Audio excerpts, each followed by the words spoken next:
All right, here's some progress. I managed to line up that fender as good as I can get it to line up. So you can see that the gap is pretty even all the way down. Like the gap between the hood and the fender matches up with that one. All this shit is just like past paint jobs. Like, holy shit, this thing has been painted more times than fuck. It's kind of crazy how much paint is on this car.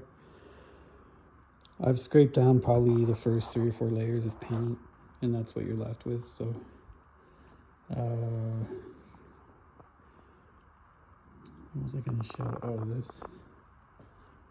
The car was hit in this corner, which kind of drove everything back and then this way. So with some persuasion, I got everything back over and then out.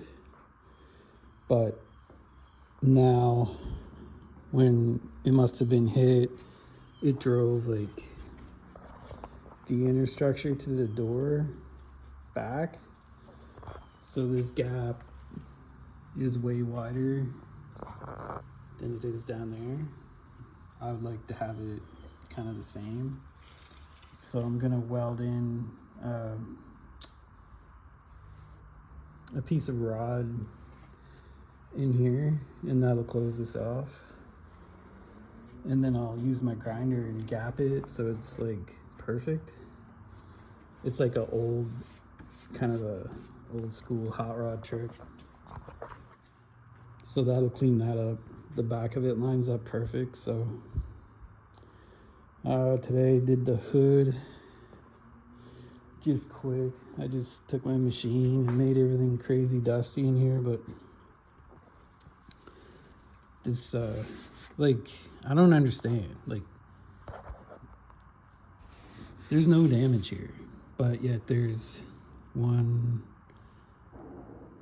layer of Bondo, 2, then like filler primer, paint, filler primer, paint, then another layer of Bondo, filler primer, paint, filler primer, paint. Like, holy fuck.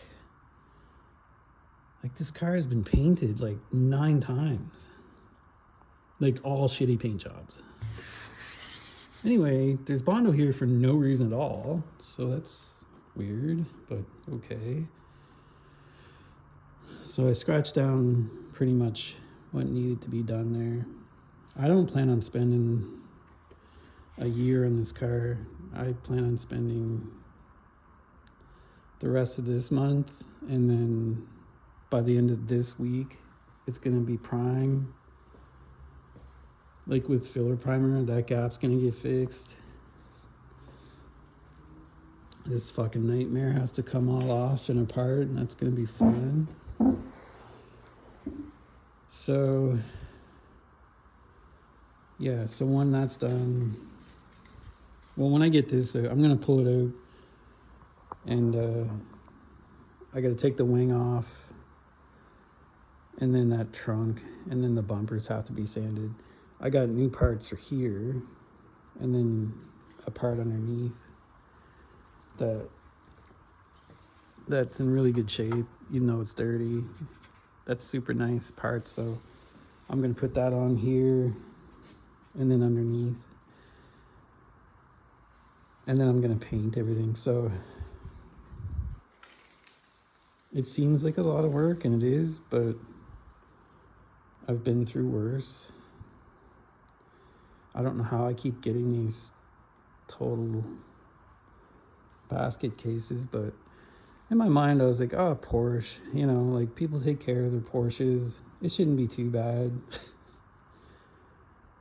But like, I think this one was kind of bought blind in Ontario, and then the guy got surprised when it came of how like bad it was. So, and then it ended up in my hands. So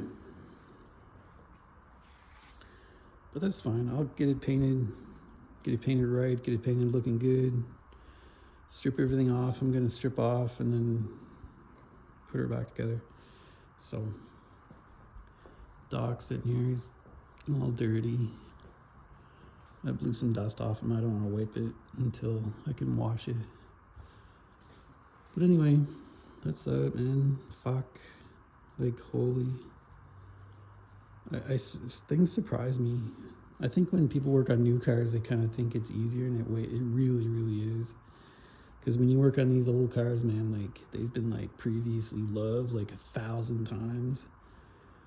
And apparently these things were worthless back in the 90s, so it kind of probably got beat around a lot.